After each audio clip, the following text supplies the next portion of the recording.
ইসরায়েলকে এইভাবে হুঁশিয়ারি দিচ্ছেন আমেরিকার প্রেসিডেন্ট, এখনই বিমান চালকদের ঘরে ফেরাও। অর্থাৎ কোনো আবেদন নয়, সরাসরি নির্দেশ। একটা দেশকে আরেকটা দেশের রাষ্ট্রপ্রধান সরাসরি নির্দেশ দিচ্ছেন যে পাইলটদের এখনই ঘরে ফেরাও। মধ্যপ্রাচ্যে যুদ্ধবিরতি লঙ্ঘন, ইসরায়েল এবং ইরানের পরমাণু বোমা তৈরির ক্ষমতা চলে গেছে, আর কখনো পরমাণু বোমা তৈরি করতে পারবেন না তেহরান। কি বলেছেন দেখুন একবার। Not happy that Israel's going out now. There was one rocket that I guess was fired overboard. It was after the time limit and it missed its target. And now Israel's going out. These guys got to calm down. It's ridiculous. I didn't like plenty of things I saw yesterday. I didn't like the fact that Israel unloaded right after we made the deal. They didn't have to unload. And I didn't like the fact that the retaliation was very strong. But in all fairness, Israel unloaded a lot. And now I hear Israel just went out because they felt it was violated by one rocket that didn't land anywhere. That's not what we want, I'll tell you. And I'm telling you, I'm not happy about that, Israel, either. আমি colonel পৃথ্বীরঞ্জন দাসের কাছে আসবো। Colonel Das, Russia Ukraine যুদ্ধ যখন শুরু হয়েছিল, প্রাথমিকভাবে আমাদের আউটসাইডার হিসেবে মনে হয়েছিল যে রাশিয়ার মতন একটা বিরাট দেশ, বিরাট ক্ষমতাশালী দেশ, ইউক্রেন তার সঙ্গে এঁটে উঠতে পারবে না। আজকে 3 বছর হতে চললো, সেই যুদ্ধ এখনও চলছে। এই যখন ধরুন ইসরায়েল এবং ইরানের মধ্যে যুদ্ধ চলছে এবং ইসরায়েলের পাশে যখন আমেরিকা আছে, কোথাও এটা মনে হচ্ছিল যে খুব শীঘ্র হয়তো ইরান আত্মসমর্পণের দিকে যাবে বা বশ্যতা স্বীকার করবে। সংঘর্ষ বিরতি হলো, কয়েক ঘন্টার মধ্যে তা ভেঙেও গেল। পরিস্থিতি কি ওই রাশিয়া ইউক্রেনের দিকে যেতে পারে বলে মনে হচ্ছে?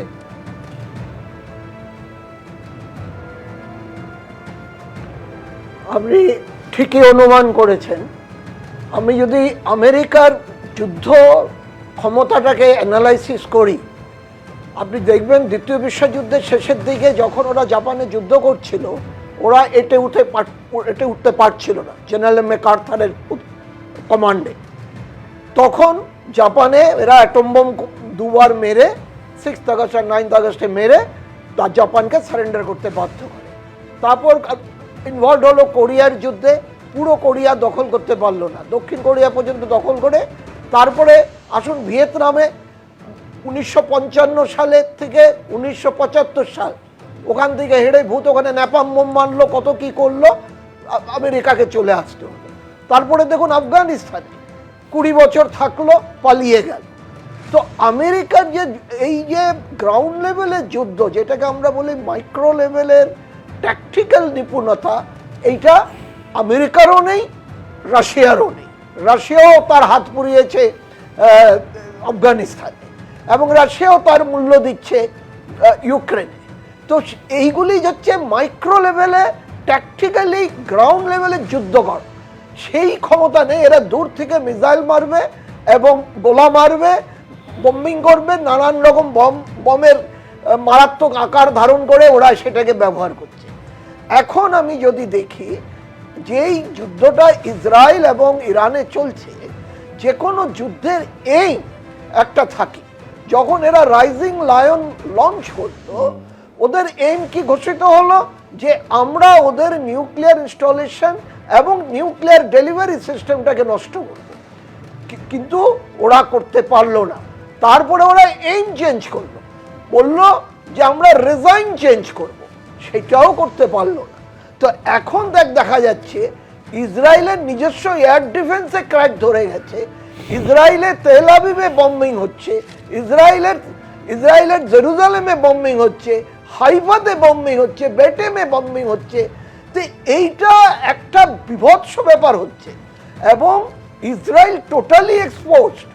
এখন এই যে পশ্চিম এশিয়াতে প্রায় 18-19টা সামরিক ঘাঁটি আছে, তারা তাহলে কি করবে? তো এখন আমেরিকা নিজের ওটাকে অধিনায়কত্ব দেখিয়ে এই B2 বম এনে বমটা মারল। কিন্তু বমটা মারার পরে কি দেখা গেল, ইন্টারন্যাশনাল অ্যাটমিক এনার্জি এজেন্সি যখন ওটাকে জাস্ট আফটার ব্লাস্টের পরে দেখলো কোনো রেডিয়েশন নেই, তার মানে ওখানে নিউক্লিয়ার বম আদৌ হয়তো ছিল না, থাকলেও ইরান নিয়ে সরে গেছে। এখন কিন্তু ট্রাম্প দাবি ইরানের করছে কাছে তিনটেকে ধূলিসাৎ করে দেওয়া হয়েছে, একেবারে এরাডিকেট করে দেওয়া হয়েছে তিনটে নিউক্লিয়ার একেবারে রিঅ্যাক্টরকে। এইটা কিন্তু ট্রাম্প প্রথম দিনই দাবি করেছিলেন। ইসরায়েল এবং ইরানের যুদ্ধবিরতি নিয়ে এক্স হ্যান্ডেলে ফের দাবি করেছেন ডোনাল্ড ট্রাম্প।